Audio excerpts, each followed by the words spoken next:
Joined now by James Sharman to talk about the first day of the round of 16. We begin with Brazil and Chile, and Brazil advances in this one, namely because of Neymar and Julio Cesar. Yeah, what a great match. Superb match, and so sad to see Chile go home because they've brought so much to this World Cup so far. But they meet the hosts, of course, in the first knockout game. It's too bad for them because they were really good on this day. However, Brazil got the job done. Neymar stepped up again, played really well in this game.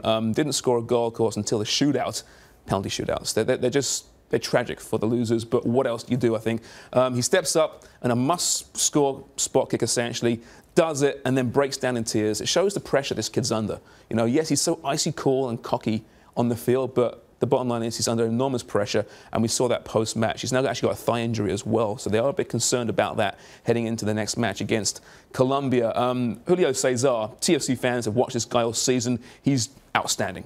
He's so good. He was the GOAT back in 2010. His mistake cost Brazil. He bounced back today with 2 huge saves in the shootout, and it's good to see. He's one of the good guys in professional soccer, and that team with those players are off to the quarterfinals. Hats off to Hulk as well. It was very well for the very good for Brazil. So let's move on to Colombia and Uruguay, and no Luis Suarez for this one. Luis Suarez said he fell when he made the batting accident happen. Into Collini's shoulder. Yeah. I mean, has the man got like any self-respect at this point? Uruguay have embarrassed themselves by the way they backed this guy. Now it's over to his club, Liverpool. This soap opera is going nowhere, but the whole "I didn't mean to do it, I fell into his shoulder with my teeth," it's like a comedy sketch. Yeah, very insulting. You know, well, let's counter the insulting with the excellent play of Colombia. They were fantastic, knocking off Uruguay 2-0. And let's talk about James Rodriguez. Oh, boy. I mean, talk about a breakthrough start this year's World Cup. He wasn't unknown. This kid cost about £40 million last year,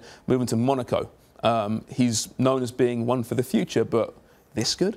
He's dominated this World Cup so far. He's been in all but 1 goal for Colombia, either working to win corners or providing assists or scoring 5 goals now. He's been brilliant. And without Falcao, though, there, we thought, man, how will this team score goals? Well, that's how. James Rodriguez, he's going to be a household name very soon. James Rodriguez with 5 goals leading the tournament, the Golden Boot chase so far, and Colombia leading the way with 11 goals. So we talk about the upcoming quarterfinal matchup between Brazil and Colombia, 2 South American sides, and needless to say, the rebirth of Colombian football is well on its way. And there's no pressure for Colombia, right? They've got to the quarterfinals for the first time ever for this country. They've done their job, quite frankly. So they'll enter that match under no pressure, whereas Brazil have all the pressure. They have been adequate so far. They haven't played great football, Brazil, not a full 90 minutes. Now, they're getting better. I mentioned Neymar's thigh could be a big issue. Cesar's playing well. Hulk's getting better slowly. So maybe they're being the typical Brazilian tournament team under Scolari, getting better and better and peaking at the right time. But this should be a wonderful match. 2 great offenses and great support. I have no idea who's going to win this thing, but man, just sit back and enjoy it because it could be a classic. 3 South American teams remain at the FIFA World Cup in Brazil. He is James Sharman.